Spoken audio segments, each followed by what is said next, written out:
Negli episodi precedenti siamo arrivati nella capitale Bogotà per fare degli importanti lavori di mantenimento al nostro van, che ormai da più di 3 anni ci porta in giro per le Americhe. Mentre noi e il nostro Nirvan siamo completamente carichi a ripartire, la bombola del gas invece non ne vuole sapere. Impariamo un modo alquanto curioso per riempirla. Qui in Colombia l'attacco è diverso dagli altri paesi e per gravità si trasferisce il propano liquido da una bombola all'altra utilizzando solo un tubo e una bilancia per sapere quando la bombola è piena.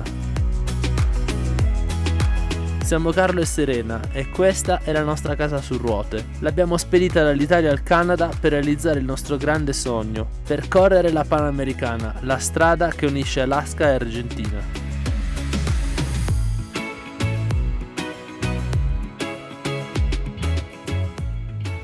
Oggi siamo partiti da Bogotà dopo tantissimi giorni che abbiamo passato nella capitale colombiana e abbiamo percorso ieri sera circa 200 km per un totale di 4 ore, scendendo di fatto dalle Ande orientali con rotta Medellín, che è la seconda città della Colombia. A metà strada ci siamo fermati in un distributore di benzina, che è questo qui che vedete, dove c'è un rumore di camion pazzesco, però siamo riusciti a dormire nonostante non siamo più a 2600 metri ma siamo a 400 metri di quota, quindi fa caldo.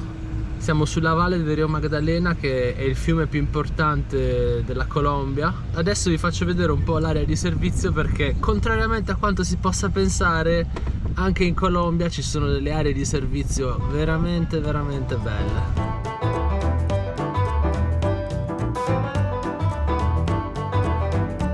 Vi faccio vedere un po' come è organizzata questa stazione di servizio, perché uno pensa che siano diverse da quelle italiane, invece ogni tanto si trovano queste bellissime stazioni di servizio.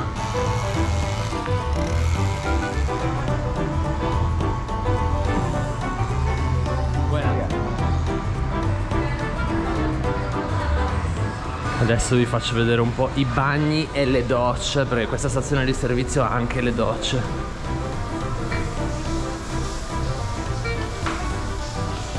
Qua ci sono le docce ma sono occupate, tutto nuovissimo. Qua ci sono tutti i tipi di snack possibili e inimmaginabili. C'è anche la pelle del maiale, che si chiamano i chicharrones, famosissimi, patatine, bevande di ogni genere. C'è anche una piccola sala privata dove fare colazione e ovviamente cerveza a non finire. Intanto vi faccio vedere anche i prezzi della benzina e del gasolio. Qui in Colombia ci sono tutti i tipi di combustibili, solo che si chiamano in maniera leggermente diversa e non ho capito ancora il perché. Ecco, in pratica lì ci sono 3 opzioni: la corriente, che è la prima, la extra e la CPM, che sarebbe il diesel. La corriente è la benzina, l'extra invece è la benzina con più ottani, e i prezzi sono praticamente espressi in pesos colombiani. Praticamente 4.300 pesos colombiani sono circa €1 e il prezzo si riferisce ai galloni, che sono circa 4 litri, quindi mediamente la benzina costa €2 ogni 4 litri, quindi 50 centesimi al litro, mentre poi la extra, che sarebbe quella più raffinata possibile, costa circa €1 al litro. Stiamo per partire, ma ne approfittiamo anche per riempire le taniche d'acqua, perché c'è l'acqua potabile, è molto comodo, infatti Carlo sta andando. Eccolo là. È proprio una stazione di servizio veramente comoda, molto bella, perché è tutto nel verde. Adesso vi faccio vedere qualcos'altro. Qua c'è l'acqua potabile, è un po' nascosta, Carlo si è imbucato nei cespugli. C'è un piccolo rubinetto qua. È qua nascosto, dov'è? Questa è acqua qua potabile nella selva sacra, c'è anche una buona pressione. Poi qua ci sono tutti i bidoni con la raccolta differenziata, c'è un lavandino. Super, questa stazione di servizio veramente fantastica. E poi c'è pure il pit stop per il ciclista, per gonfiare le gomme, sistemare la bicicletta. Eccolo qua. Un servizio gratis, dice. Poi qua c'è la parte esterna, il Deor dell'autogrill con i tavolini. il parchetto per i bambini. Beh, devo dire che è veramente molto organizzato bene, molto pulito. Anche la doccia che ci siamo fatti è stata fantastica, non caldissima, però meglio così perché qua fa già caldo. Allora com'è? Mancano ancora 70 litri d'acqua. 2 delle taniche sono nascoste in fondo, quindi tutte le volte bisogna tirar fuori il portapotti e Carlo si fa i muscoli con l'acqua.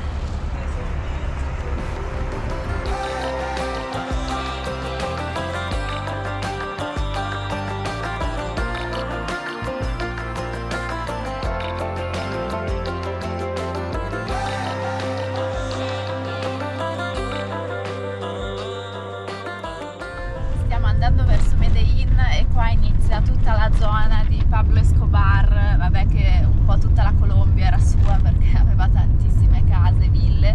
Qua in particolare c'è una sua villa che adesso hanno trasformato in un parco divertimenti e c'è addirittura un piccolo aeroporto dove arrivava col suo aereo personale. Adesso non so cosa sia esattamente, penso un parco acquatico, divertimenti. Sì, è un parco divertimenti, infatti eccolo qua, siamo arrivati.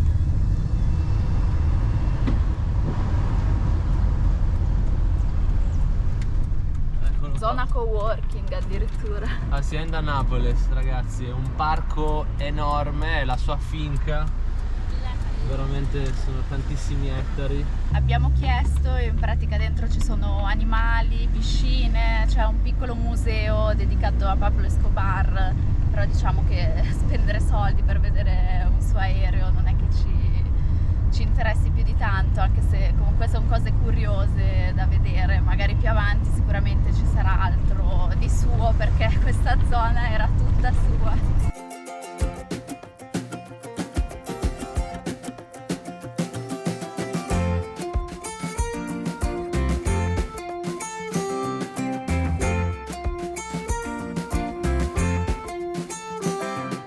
Ci siamo fermati in questo posto per pranzare, siamo quasi arrivati nella zona di Medellin.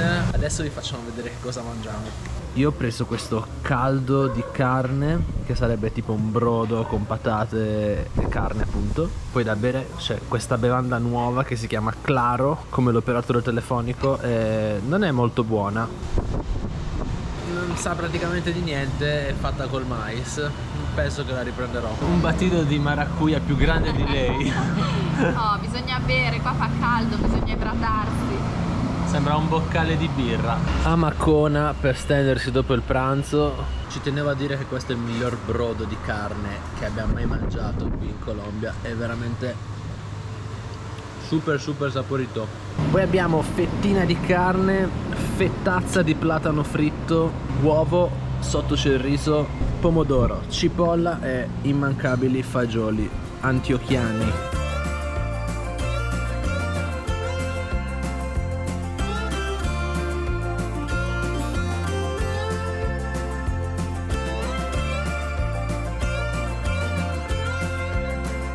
Guarda che case bizzarre che ci sono qua.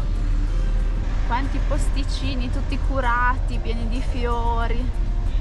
Wow, pieno di coltivazioni anche lassù. Non vedo se è insalata, ma mi pare di sì. Siamo praticamente quasi arrivati a Guatapé, che è il famosissimo pueblo colombiano sulle rive del lago artificiale del Peñón.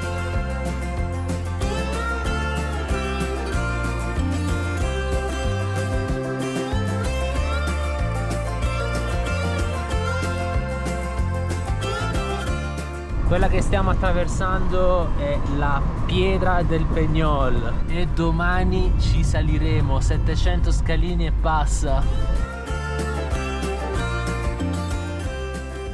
Siamo arrivati a Guatapé, che è uno dei posti più visitati in Colombia, infatti chi c'è stato sicuramente ci sarà passato, e ha una caratteristica molto particolare perché oltre a essere sulle sponde del lago Peñón, che è un lago artificiale, il paesino ha dei dettagli architettonici che sono veramente molto particolari perché sono tutti colorati e si respira la tipica aria d'allegria e spensieratezza colombiana.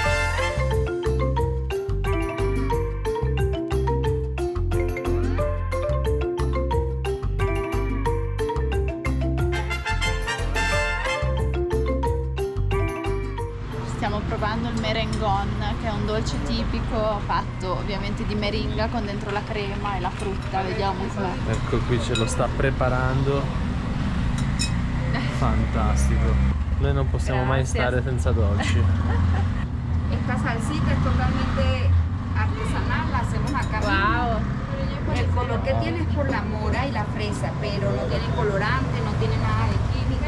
Allora, ha detto che devi rompere la meringa perché la crema che c'è sotto non è dolce, non è zuccherata e quindi la meringa che è dolce si deve mischiare Io amo alla le crema. meringhe, quindi sarà buonissimo sicuramente.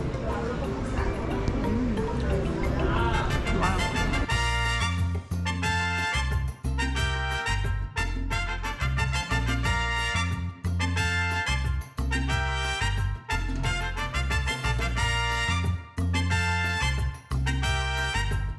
Stiamo camminando in una via tranquilla di Guatapé. Tra l'altro ci sono queste luci che sembrano i lampioni che ci sono sul lungomare di Bari. Complimenti alla creatività dei colombiani che riescono a rendere qualunque cosa, anche un garage, un'opera d'arte. Questa sembrerebbe una parete dove c'è solo un contatore, in realtà è un'opera d'arte. Cioè, hanno persino fatto un basso rilievo della chiesa di Guatapé, bellissimo. Poi ci sono contatori meno sfigati che in realtà fanno parte anche dell'opera d'arte, come in questo caso. Qui il lusso Toni Pastello per questo palazzo. Che bel box! Non è un box, è una galleria. Andiamo a vedere perché sono stracurioso di vedere cosa c'è in questo box. Ah, è un negozio di antiquariato.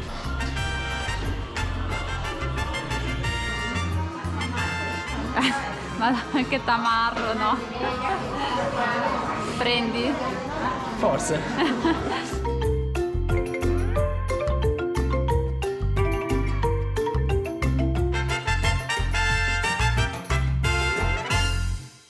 Ci ha detto un signore di qua che questo è il posto migliore dove bere il caffè, quindi vediamo com'è. Ci sono un sacco di signori, quindi secondo me è davvero il posto giusto e soprattutto sono locals, quindi è una garanzia.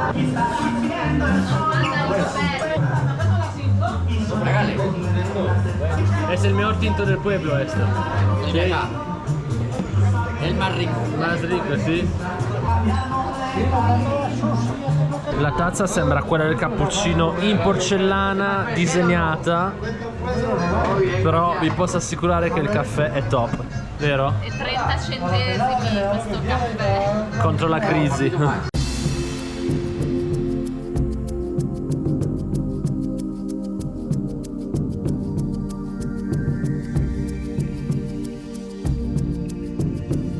Qua hanno messo addirittura un posto dove mettere i soldi per aiutare i cani abbandonati e mettono anche i croccantini e l'acqua. Wow, super civili.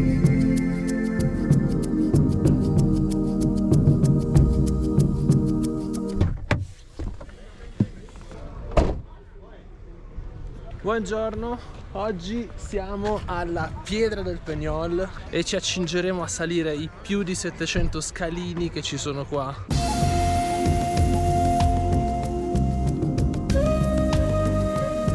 Saliremo su questa pietra che è un monolite alto più di 200 metri, 220 metri e si fa palestra oggi, andiamo. Questo è il panorama che si vede dal parcheggio. Si vedono tantissime villette su queste isole che forma il lago. C'è la possibilità anche di girare con l'elicottero che è lì in basso.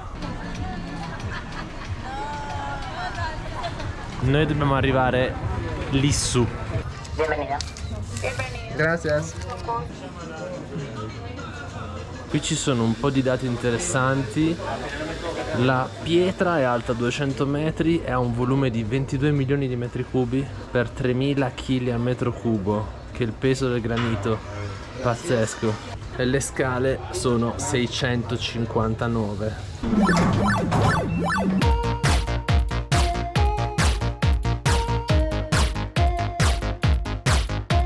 Questa è la vista dai primi 100 scalini. Si vede anche il nostro Nirvan, piccolo piccolo laggiù. Saliamo, saliamo, sono già stanca.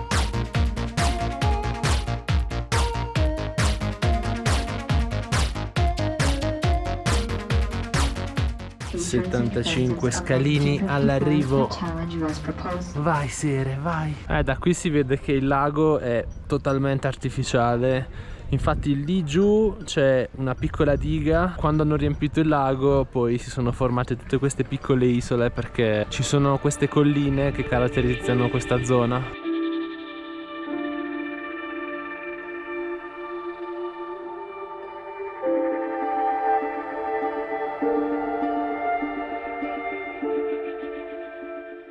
Molti ne hanno approfittato per realizzare delle proprie ville private su queste isole. E per i più curiosi è possibile fare un tour in barca per osservare le proprietà di Pablo Escobar, che in queste zone è nato e vissuto e ha creato l'impero che tutti conosciamo.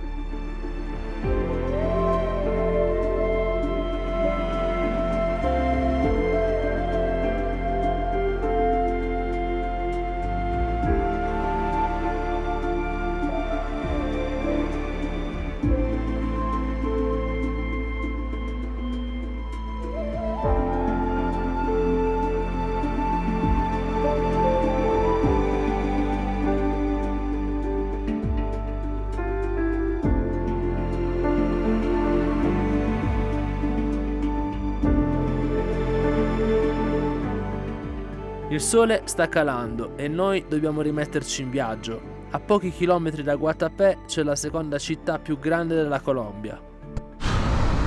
Medellin, stiamo arrivando!